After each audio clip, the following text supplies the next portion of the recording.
Hey y'all, welcome back. And if you're new here, make sure you hit the subscribe button. This is a 18-inch frontal. This is the Virgin Straight, and I'm just showing you what it looks like straight out of the packaging. Of course, this hair is from hairbyerickaj.com. The lace color is very natural. I'm showing you what it looks like up against my palm, and then I'm going to show you what it looks like up against my actual skin tone.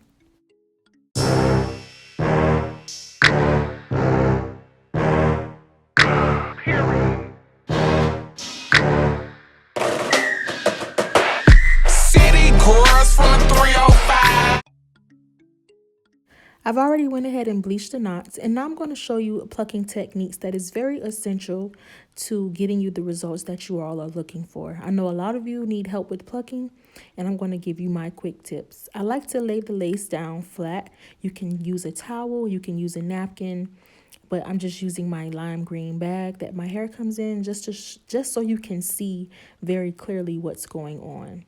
I like to take pieces of the hairline out in the front, like how you see those pieces of hair out in the very, very front of the hairline. And this is what you don't want to do. A lot of people think that they're plucking, but you're really not. All you're doing is just breaking the hair off, and you're still leaving the hair inside of the root, which is considered the knots on the lace.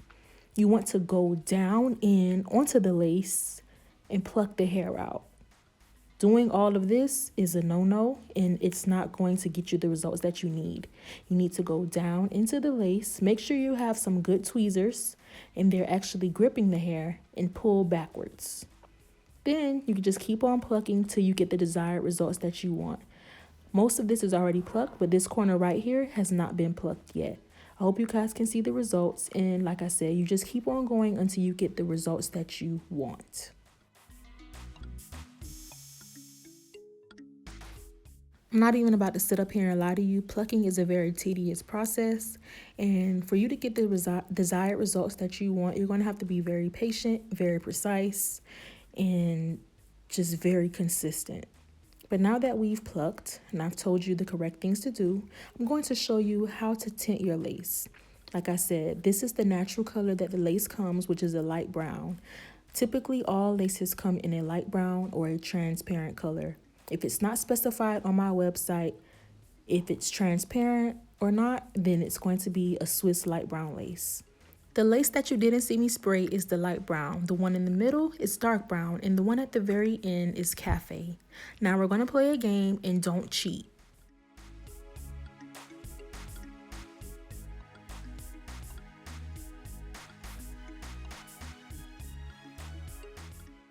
If you haven't figured it out by now, this is the one that I'm going to use. This is the dark brown lace. The cafe is a little too dark, and you can see it up against her skin. Of course, a lace is always going to be a lace, but the dark brown fits her perfectly. It's going in order from left to right: light brown, dark brown, and cafe. I've shown this bald cap method so many times on my channel, and I don't want to be too repetitive, so I'm not going to show that step. But this is the color of foundation that I'm going to be using for her bald cap, and I'm going to go ahead and tint the lace. It's very, very easy to do. You literally just spray it and blow dry it until it's dry.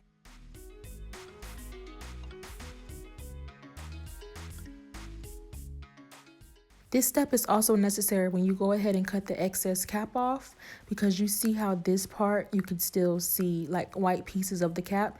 You need to take that same foundation and blend the cap in with her skin. This is going to give you that bald cap look and that bald cap method that you're going to need to have a seamless and flawless lace install. We've tinted the lace, and you can see how well it looks up against her skin. And once you get in the position that you need it to be in, you're going to ask your client to hold down both sides. Then you're going to proceed by sewing down the back of the lace. Once you sew down the back of the lace, we're going to move on to the adhesive process. I'm zooming in on this video. I'm giving you guys all the details that you need, showing you everything you need to know, and breaking it down for you. We've gotten it sewn down. We're going to peel the lace back, and this part is very, very necessary. You're going to take small coats and small, portions of the lace glue. By the way, I'm using Bold Hold Extreme Cream. This is the only glue that I use. And I'm going to explain why I don't like to use any other glues. This glue is not harmful on the edges. It doesn't have any harsh chemicals, and it dries really, really fast. I know I have sped up the video, but when you start to apply it and you move on to the next side, that other side is already drying. That's very, very important because you don't want to spend hours and hours on a lace install just because the glue isn't drying as quickly as you need it to be. That's why I don't like to use Ghost Bond, because it takes 50 years to dry. But once you take that small portion and put it on the very edge of the cap, you're going to proceed to putting this amount in width on your cap and on the client's skin. Then once you have put your 3 coats, you can use 3 to 5 coats, whatever one is comfortable for you. And depending on how long you want it to last, this glue gives a 2 to 4 week hold. And as long as your client take care of it the right way and you install it the right way, it's going to last exactly 2 to 4 weeks. Once you have it down and it's dry, and when I say dry, I don't mean dry. Once it turns clear, that means it's okay for you to move on to the next step. If it's still white, then something's wrong. You cannot move on to the next step because the only thing that's going to happen, you're going to see all of that whiteness through the lace, and that's not cute. Once you have the lace applied down, don't smush it in with your fingers.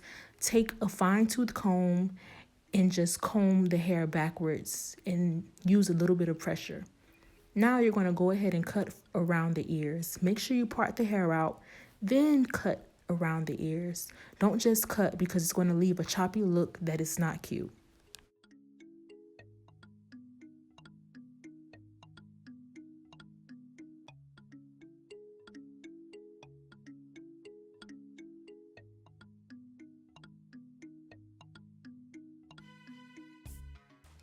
These are some eyebrow scissors. They're honestly very, very trash. So you're going to see me stop using these and use the scissors that I normally use to cut the lace off because these are really, really dull. They're not that good. But whatever scissors you're comfortable using, and if they're sharp enough to get the lace cut, you can use those. If you like to use the eyebrow razor, you can use those. Whatever is comfortable for you, I always encourage you guys to do that and use whatever works best for you and do what works best for you. You don't have to do every single thing that I do. You can take my techniques, mix them in with your own, and do things that you're comfortable doing. You want to get very, very close to the hairline because when you leave extra lace, you're going to be able to see that extra lace. You don't want to be able to see the extra lace because you don't want it to be so lacy and wiggy looking. So get very, very, very close to the hairline because this is going to give you the most natural appearance that you're looking for.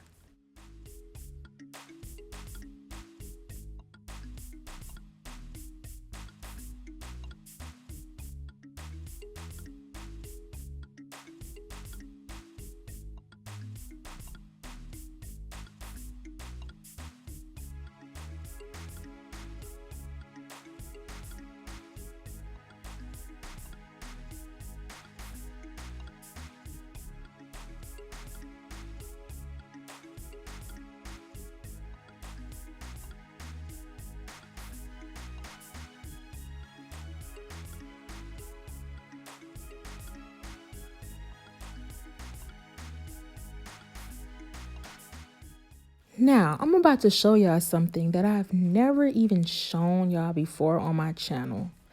Now listen, I'm going to show you the mousse that I like to use. And this time, please don't wipe it out. When I go to the hair store, I don't want all the products to be gone. I'm showing y'all because I'm trying to put y'all on game. But please don't be stingy now, because when I go in the store next time, I'm going to need this product. And that's why I be acting stingy with it, because every time I show y'all something, it be gone when I go to the store. But enjoy this. Like I said, this mousse works really, really good. You have to be fast. It's not going to lift the lace up. You can't be too rough. But this is the best mousse that I like to use. AfroG or Nairobi. Either one of those brands. Either one that you can get your hands on is really, really good. These are the Virgin Straight bundles. These are 3 bundles. 18, 20, and 22 inch. And I'm just showing you the fullness of it. And they have their own natural luster. And they're very, very natural looking. And I don't really like that shiny Barbie doll hair. This is really, really natural. And this is just so magical when you pull that head wrap off, which has been out of stock because you guys are so awesome and you buy them so fast, but I'm going to restock them very soon. That head wrap does wonders. Once you have your client molded down and you peel that hair wrap off, these are the results that you're looking for. You need it to be super molded down. That lace tint, that lace glue, and molding your client down with that mousse is a magical, magical thing. As long as you do everything correctly, you will be happy with your results every single time. And make sure you get that hot comb. Get the one that you put on a stove or inside of one of the, thermal Marcel ironstone stoves, because the one that's electrical that you plug up is really not good, and I'm going to be honest with you, it's trash. Some people like to use it, but it just does not get hot enough for me. But just do whatever works for you, like I said. And you can comb the baby hair out if you want to, but if you want to leave that melted down look, you can. It's all up to you. In this little area where you see it's a little white, I'm going to show you guys a little trick. You can get a napkin, you can get a cotton ball, or just any type of fabric or napkin or towel or anything, and spray a little bit of oil and just rub it, because that's going to take away that ashy look. Once again, I hope you guys enjoyed this video. You guys are so, so awesome. And thank you so much for the support. And continue to watch the video to see the ending results.